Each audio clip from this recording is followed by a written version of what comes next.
Radio UNAM es un medio que promueve el diálogo, la diversidad y la libertad de expresión en un marco crítico y respetuoso. Los comentarios expresados a lo largo de su programación reflejan la opinión de quien los emite, mas no de la radiodifusora.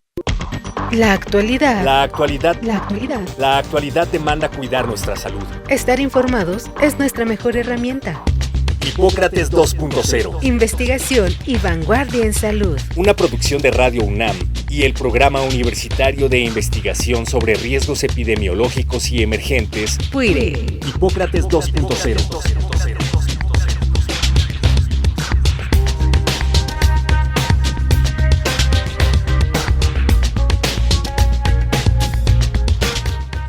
Hola, ¿qué tal? Bienvenidos a Hipócrates 2.0. Yo soy Mauricio Rodríguez. Como cada semana les doy la más cordial bienvenida. Muchísimas gracias por estarnos sintonizando aquí en Radio UNAM. La resistencia antimicrobiana es un fenómeno natural que ocurre en las bacterias desde su aparición en el planeta y actualmente es una amenaza para los seres humanos, los animales, las plantas y el medio ambiente. Al aumentar la frecuencia y la gravedad de las infecciones causadas por bacterias resistentes a los antibióticos, se comprometen los recursos y se limitan las intervenciones posibles de la medicina moderna en favor de la salud humana. Además, la resistencia antimicrobiana también amenaza la producción de alimentos obtenidos a partir de animales y del cultivo de frutas y verduras, y con ello se amenaza también la economía y el desarrollo mundial. Por esto, cada año, la cuarta semana de noviembre se dedica a la concientización sobre el uso de los antimicrobianos en todo el mundo, y en este año 2023 se repite enfáticamente el lema del año pasado: prevengamos juntos la resistencia antimicrobiana. Para contribuir con información sobre este importante tema, decidimos retomar una conversación que tuvimos hace unos meses con el doctor Antonio Lascano Araujo, en la que platicamos sobre la relación que existe entre la evolución bacteriana y la resistencia a los antimicrobianos.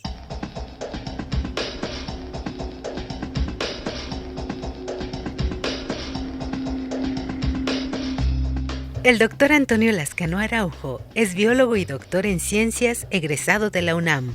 Se ha especializado en el origen y la evolución temprana de la vida. Es profesor emérito de la UNAM y profesor invitado en universidades y centros de investigación en Estados Unidos, Rusia, Cuba, Suiza, Francia y España. Es autor de más de 200 libros de investigación y de divulgación. Autor y coautor de 16 libros, entre los cuales destacan El origen de la vida, Evolución química y evolución biológica. Una revolución en la evolución. Alexander Oparin, La chispa de la vida y 3 ensayos darwinistas.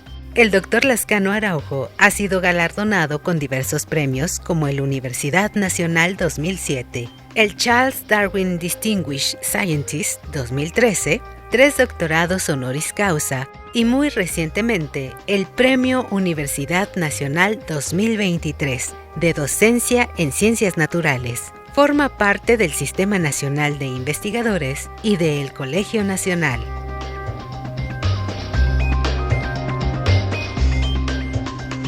Primero que nada, doctor Lascano, bienvenido a Hipócrates 2.0. Eso es un honor que nos esté acompañando esta tarde. No, muchísimas gracias. Al contrario, el honor y el placer son para mí. Muchas gracias. ¿Podríamos poner en dimensión un poco? Las bacterias fueron los primeros seres vivos en aparecer en la Tierra, no sé si hace 3.500 millones de años. Y desde entonces han hecho todo para diversificarse y sobrevivir. Y aquí siguen y aquí seguirán. Existen, según algunos reportes, más de 30.000 especies de bacterias y participan en incontables procesos biológicos, ¿no? En muchos hábitats, en el suelo, en el agua, en la microbiota, en plantas, en animales. Y menos de 1% son patógenas para el ser humano. Yo agregaría que quienes transformaron el planeta y lo hicieron un sitio único en el sistema solar, y esto habla precisamente de lo que pueden hacer los procariontes, que incluye bacterias y un tipo de microorganismos que tampoco tienen núcleo, que son peculiares, ahora sabemos que muy abundantes, las que llamamos arqueas. En realidad fueron las que cambiaron el planeta y desde hace, yo que sé, unos 3.500, 3.600 millones de años a la fecha, las bacterias, los procariontes siguen cambiando. El problema es que no las vemos. y como no las vemos, las hemos ignorado. Y luego en el siglo XIX empezaron a tener muy mala fama con el desarrollo de la teoría microbiana, que fue un avance espectacular, absolutamente espectacular. Pero cuando, por ejemplo, le decimos a una niña de 6 años, lávate las manos después de ir al baño, o a un niño de la misma edad, lávate los dientes después de comer, en realidad lo que estamos haciendo es decirle implícitamente las bacterias son organismos que pueden hacer daño, pero sin las bacterias ni ese niño, ni la niña, ni nosotros, ni nadie estaríamos aquí. Y que justamente lo que pues más bien lo que han desarrollado muy bien es esta capacidad de adaptarse. Y parte de esa adaptación implica resistir a lo que se está en su medio. Y muchas veces eso pues lo vamos a traducir como resistencia antimicrobiana en el caso de que se enfrenten a alguna sustancia química que interfiera con su metabolismo, con su vida, y que logren resistir a esta. Es un fenómeno natural que ocurre pues desde que iniciaron, ¿no? Es parte de su estar vivos, si no, pues se eliminarían. Pero en los últimos años, el ser humano ha acelerado pues no sé si es esta evolución, pero más bien ha expuesto a las bacterias a sustancias antibióticas y tenemos un número importante, cada vez mayor, de bacterias que resisten la acción de los antibióticos y que nos ponen ante un escenario pues potencialmente catastrófico, ¿no? Sí, yo diría, habría que hacer aquí una separación que creo que es muy importante. Si uno se fija en la diversidad de plantas, de animales, de hongos que hay, encuentra una multitud de formas verdaderamente impresionante. En el caso de los animales, por ejemplo, lo mismo podemos encontrar un rinoceronte que un caracol, que un dinosaurio, que un niño y una niña de 7 años. Y encontramos una diversidad de tejidos.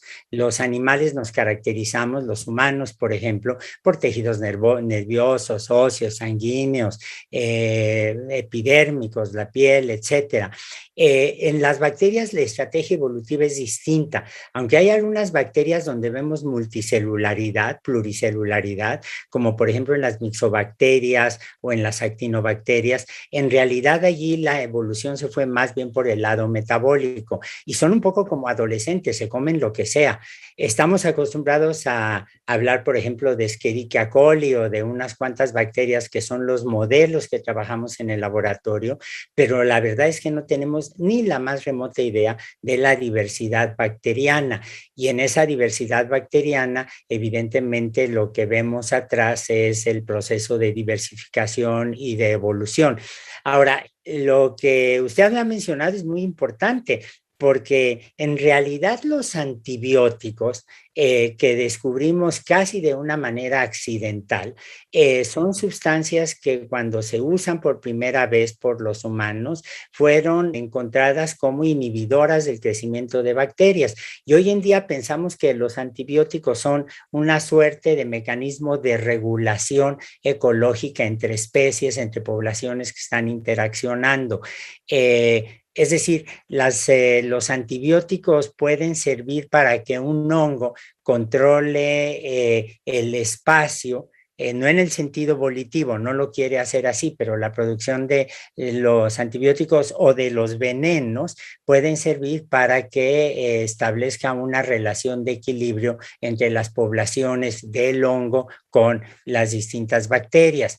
Cuando Fleming descubre la penicilina, en realidad lo que hace es darse cuenta que hay todo un mundo en donde las bacterias pueden proveer un mecanismo de defensa contra las infecciones de otras bacterias o de hongos contra bacterias. En un momento en que teníamos la guerra mundial, la Segunda Guerra Mundial, que la gente moría por las infecciones de las heridas, en un momento en el que, por ejemplo, la sífilis, la gonorrea, causaban estragos brutales entre los soldados que pues estaban en campaña, que iban a distintos lugares, en un momento en el que no teníamos todavía unos buenos servicios de potabilización del agua. Todo eso causaba daños brutales. Ahora, para de una vez decirlo, las estadísticas son aterradoras. El uso y abuso de los antibióticos hace prever que por ahí del año 2050, en 30 años, no más, en 30 años, prácticamente ningún antibiótico de los que conocemos ahora va a estar sirviéndonos. Pero el punto aquí es que se han utilizado para muchas otras cosas y no nada más para el tratamiento de las enfermedades infecciosas. El uso más grave es cuando se han usado para la agroindustria, para promover el crecimiento de los animales. Esta exposición a cantidades increíblemente altas de antibióticos genera en ese microambiente, genera resistencia, ¿no? Sí, absolutamente. Aquí habría que decir que después de la Segunda Guerra Mundial se desarrolla la producción industrial de alimentos. Ciertamente existía antes, pero después de la Segunda Guerra Mundial uno ve una expansión brutal en la producción de alimentos. Los granjeros ya no nada más llevaban unos pocos pollos a los mercados o a las tiendas que estaban creando en sus granjas, en sus ranchos, sino que se empieza realmente la producción industrial de alimentos. Y esto es cierto no solo para los alimentos de origen animal, sino también vegetal. El resultado es que los productores digamos, de ganado, los productores agropecuarios, les surgía tener más gallinas y más gordas, les surgía tener vacas más gordas, y se dio un descubrimiento realmente accidental en unos laboratorios cercanos a Nueva York, los Leatherley, en donde trabajaron dos investigadores contratados por esos laboratorios, que eran Thomas Jukes y Robert Stockstad, de origen, el primero inglés, el segundo sueco. Y se dieron cuenta que al darle antibióticos a los pollos crecían rápidamente. Se percataron la gente de la zona que los antibióticos que se escapaban de los laboratorios a los arroyos hacían engordar las truchas. Y hay anécdotas que a mí me han contado de, por ejemplo, Tom Jukes recorriendo el basurero de los laboratorios para recoger la cloratetraciclina, que valía su peso en oro, la vendían o la regalaban de una manera brutal. Hay discursos fascinantes de los senadores republicanos, demócratas, que exigían que se les dieran a sus seguidores, eran votos, que les dieran los antibióticos. Y bueno, la verdad de las cosas es que no sabemos del todo, eso hay que decirlo, por qué los antibióticos hacen que el ganado engorde. Y el resultado es que, por ejemplo, en Estados Unidos, el dato que me sé es de hace unos 5 años, pero no creo que haya cambiado demasiado, el ganado, la producción agropecuaria consume el 70% de los antibióticos. El 30% restante nos los llevamos los humanos.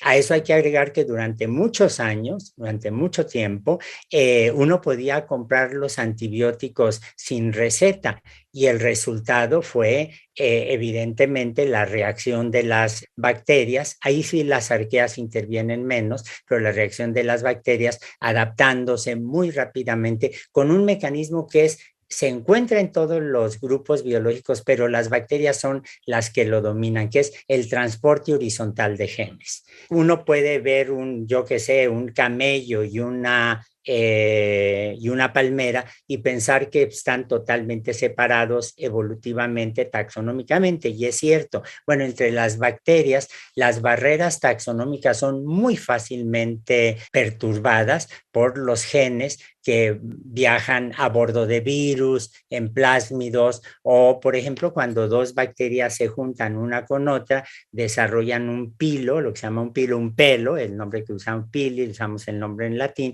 y por allí pueden pasar genes donde pueden ir en plásmidos los genes en DNA que le van a dar a las bacterias resistencia a antibióticos. De hecho, esto justamente que describe es como el ciclo, por dónde van los antibióticos, y todas las bacterias que estén en ese trayecto se van a estar exponiendo a los antibióticos, porque pensamos en que se lo dan al animal, pero el animal lo va a excretar en las heces, se va a contaminar el agua, se va a contaminar el subsuelo, se van a llegar hasta los mantos freáticos, seguramente todo el ciclo del agua va a tener ahí un pedazo de antibióticos, y las bacterias se van a ir exponiendo a esas concentraciones subóptimas, que finalmente es como de lo más, el mayor problema. De hecho, Fleming, en su discurso de aceptación del premio Nobel, dijo, pues hay que tener cuidado con el uso de la penicilina, porque si no se usa bien, si no se da suficiente, se puede generar resistencia. Y no sé si podríamos definir en dónde ocurre esto, así más que sea como un acelerador evolutivo. No sé si en las plantas de tratamiento de agua, en los hospitales, en todos lados. En todos lados. Mientras nosotros estamos hablando, hay una cantidad de procesos de intercambio de material genético enorme que ocurren. Lynn Margulis, que era una científica destacadísima, una amiga, una colega, una profesora que quiso mucho a México, decía que cuando uno se asoma por un microscopio a ver un cultivo de bacterias, lo que no se da cuenta es que está viendo una orgía desenfrenada de genes que están que están precisamente proveyendo esa resistencia. Y ese intercambio de genes es lo que ahora el nombre se utiliza un poco menos, pero es el fenómeno de la parasexualidad. Es el equivalente a una forma de sexualidad distinta que se desarrolla en el mundo procarionte. Digamos, ¿cuáles son los riesgos de esta, no sé si es correcto llamarle evolución acelerada de las bacterias? Porque ciertamente las hemos puesto en contextos donde se les facilita encontrarse unas con otras, ¿no? El riesgo es que simplemente la resistencia, no corremos algún riesgo así también de patógenos emergentes, nuevos, que de pronto nos vayan a sorprender porque ni siquiera los conocíamos, que adquieran más que la característica de resistencia ¿alguna otra cosa? No, esa es una pregunta muy interesante y la respuesta es no. Nunca hemos visto, por ejemplo, cuando hemos tenido desafortunadamente en el pasado explosiones nucleares, no hemos visto que aparezca una bacteria totalmente monstruosa que empiece a convertirse en una mancha que devora a los humanos. No, cuando tenemos mutantes, eso tampoco ocurre. En realidad, el riesgo mayor es precisamente la resistencia a los antibióticos. Ahora, estamos hablando aquí del transporte horizontal de los genes que otorgan resistencia a los antibióticos, ya sea porque la bacteria una vez que los adquiere, la receptora, pues desarrolla una manera para hidrolizarlos o para proteger el ribosoma o evita, desarrolla mecanismos moleculares para evitar que lleguen al blanco, etcétera. Y esto se transmite horizontalmente rápidamente. Y déjame aquí poner un ejemplo que creo que es útil. ¿Qué quiere decir transporte horizontal? Bueno, por ejemplo, en México, hablamos español, pero por ejemplo, si vamos al norte de México, la gente está cambiando el español, lo está evolucionando. Dices, mopea el porche para serapear la mesa. ¿Qué le estoy diciendo allí? Limpia con un trapeador. Con un trapeador, limpia con un trapeador, pues yo qué sé, el porche, ¿no? Como le dicen sí, allá. El patio, ¿no? Como un patio techado. Sí, una cosa así, para poner la mesa, set up la mesa, ¿no? Bueno, hay zonas en donde el abuso de antibióticos permite que esa evolución bacteriana se dé más rápidamente. Terapia intensiva. Las terapias intensivas de todos los hospitales son de los sitios en donde la cantidad de genes que están brincando de una especie a otra es enorme. En un caso estamos hablando del brinco de palabras del inglés al español, Y hay otras palabras que han brincado, pizza, por ejemplo, ¿no? Los mexicanos ya decimos como lo más normal del mundo, bueno, a mí no porque no me gustan especialmente, pero ve y cómprate una pizza y en realidad ahí ya incorporamos la palabra al español sin ninguna dificultad. Las bacterias hacen lo mismo con los genes y las bacterias a una escala de tiempo que puede ser cortísima, hay reportes de resistencia en 20 minutos en terapia intensiva para resistencia a antibióticos, o pueden ser escalas de tiempo que van más allá de la experiencia humana. Pienso nada más en esto, regreso rápido a lo de las bacterias mutantes que nos van a acabar. Pensé en el descongelamiento del permafrost del Ártico, porque ahí sí están apareciendo unas bacterias y unos bichos que no los habíamos visto desde hacía mucho, ¿no? Probablemente. Pero no va a haber ningún monstruo que de repente se eche a toda la humanidad.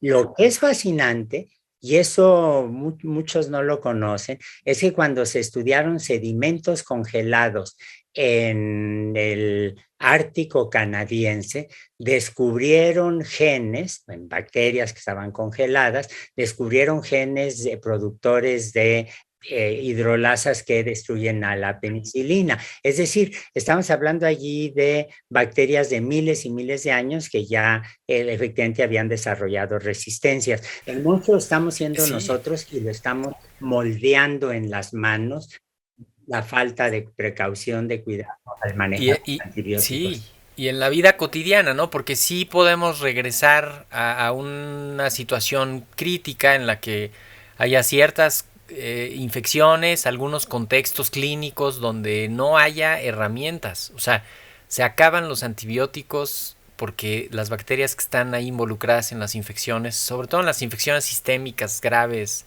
que sí nos podrían llevar a un retroceso.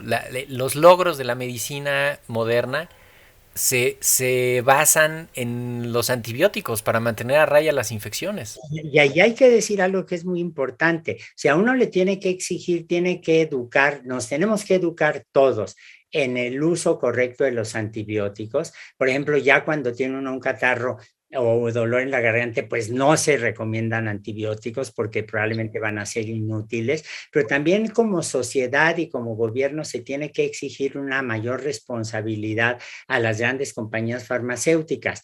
Las compañías farmacéuticas han estado venturosamente orientadas hacia la producción de vacunas, de antivirales en estos 2 últimos años, pero yo tengo presente lo que Ada Jonath, una colega muy querida, una amiga del laboratorio, una amiga personal, que recibió el premio Nobel en el 2009 por su trabajo sobre el ribosoma, que es el sitio donde se sintetizan las proteínas.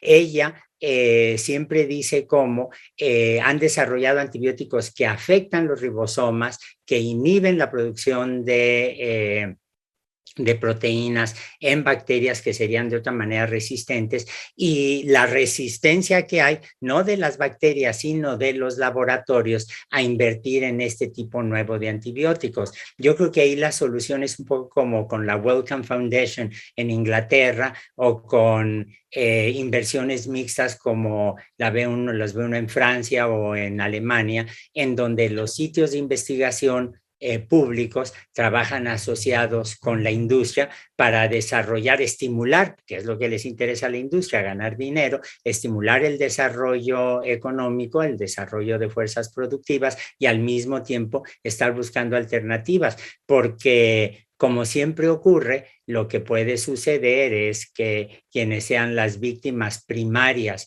de la falta de antibióticos eficaces sean los sectores más desprotegidos de la sociedad. Sí, y que por eso no es tan atractivo para el mercado. De hecho, uno ve el desarrollo farmacéutico se ha enfocado en los últimos 20 años en los antioncológicos, en los para las enfermedades autoinmunes, para las osteomusculares y para los problemas neurológicos, ¿no? Neurodegenerativos también, pero muy poco para antibióticos, y debería ser parte de una agenda estratégica nacional en la que haya internacional, ¿eh? Sí, y que haya incentivos precisamente para que la industria encuentre atractivo invertir en en el desarrollo de antimicrobianos y quizá agregar algunas otras estrategias, ¿no?